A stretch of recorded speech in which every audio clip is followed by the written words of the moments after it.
اللهم صل على محمد وعلى آل محمد كما صليت على إبراهيم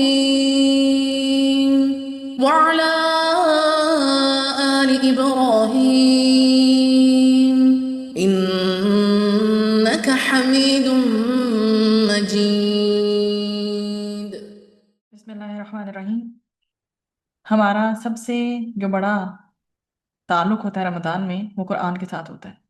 نبی کریم صلی اللہ علیہ وسلم کی جو ہے سنت میں تھا کہ وہ ہر سال دورہ قرآن کرتے تھے، اور زندگی کا جو آخری سال تھا اس میں 2 بار انہوں نے دور کیا. حضرت جبرائیل علیہ السلام کے ساتھ ان کا دور ہوتا تھا.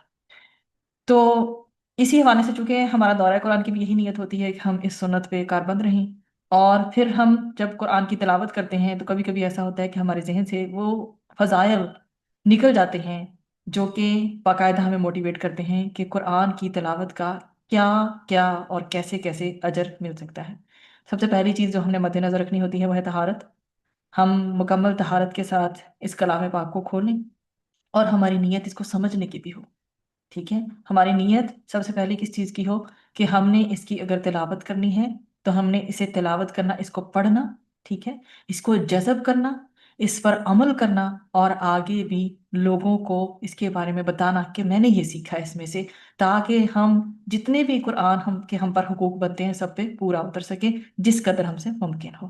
تو آغاز کرتے ہیں ہم نے پہلی حدیث سے. بسم اللہ الرحمن الرحیم. اللہم صلی وسلم علی نبینا محمد. چھوٹا سا مختصر درود پڑھ لیں کیونکہ احادیث سے پہلے کوشش کرنی چاہیے ہم درود پڑھ لیں. اللہم صلی وسلم علی نبینا محمد صلی اللہ علیہ وآلہ وسلم. قرآن مجید کے ایک حرف کی تلاوت کا اجر، حرف دیکھیں آپ، حرف الف کی اگر سمپلی میں بات کروں تو نا، شروع میں جو ہے آپ کے سامنے حروف مقطعات آتے ہیں، الف لام میم، ٹھیک ہے. تو قرآن مجید کے ایک حرف کی تلاوت کا اجر رسول اکرم صلی اللہ علیہ وآلہ وسلم نے فرمایا جس نے قرآن کے ایک حرف کی تلاوت کی اسے اس کے بدلے میں 1 نیکی ملے گی، اور 1 نیکی کا ثواب 10 گنا ہے.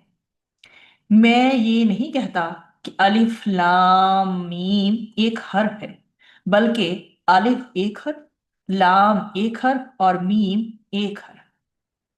اور آپ کے سامنے سنن الترمذی کا حوالہ اور نمبر 2910 موجود ہے.